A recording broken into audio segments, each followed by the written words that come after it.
Shit, I like right here. Counter. I still haven't like just took out like a couple days to say, fuck everybody. I'm just gonna stay at the spot, smoke, and just go through records and just like really like just dig into the machine. But I didn't do that, but I was still like every day putting like 4, 5 hours a day into the machine for probably like 3 weeks straight. So even though it wasn't like just sitting for a long period of time, I was still coming to work on it every day. And I just finally got like a groove with it. And then what really blew my mind was when I went to one of the biggest studios out here and I was playing the shit back in the Augsburgers, and I could really hear like, bro, this machine got like a tone to it. Like everything just sound warmer. It sound rounded. And then like the artist who I was selling music for, it was a good day for that. But he was just like, bro, yo, that shit sound different. You make grown man music. And like, bro, literally, all I had was I had all the drums I literally got from the EA Ski cassette tape. It was just sounding different. And Yeah. like I was like, I want that. That I want every time I go to the studio to play records for folks, I want that reaction or better, and I want my music to sound like that. Like that. I mean, it can get better than that, but like that's the floor. You know what hmm I'm saying? And it's like when that shit went down, I got back like on the 61 key or whatever. It's cool. Like the work. One thing I can't say about a car is with the newer shit, the workflow is way faster. Like making key groups and saving it and being able to recall it and all that. But where it loses everything is, but when you press play on that, that don't sound like that. Like everything sounds flat now. Like when I was on it, Oh, I yeah, really you wanted did to say throw that the when I was keyboard talking at the to you. wall. I told you, I was like, Yeah, yeah, yeah. bro, I can't do this shit with this keyboard. Like everything just sound like flat. And then the ASR with that boost button. That's when you really start like making hmm stuff come in, and then like even the way you sampling, like if you sampling in there hot, but you're not letting it distort, but you making sure it when it come in there, it's like, oh shit. Now Yeah. I really got something. And that's the thing about this older gear, man. Like, you have to understand how to make it, how to really maximize it, right? And basically, Mm-hmm. said utilizing the boost, coming in your samples at a certain level, are all of what are going to give you the magic of all these boards, man. So if you don't use them a certain way, you're not going to get a certain sound, man. So everything you just said is 100% accurate. And I know, there's the back and forth about, the old school versus the new school, analog, Mm-hmm. digital, standalone versus in the box. There's all this stuff. At the end of the day, none of it matters if you don't know how to use it.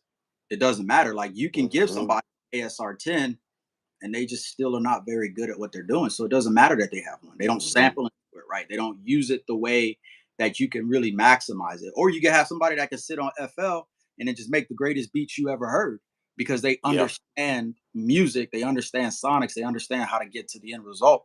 And so, Mm-hmm. how I look at this, man, this has always been my philosophy when it comes to gear.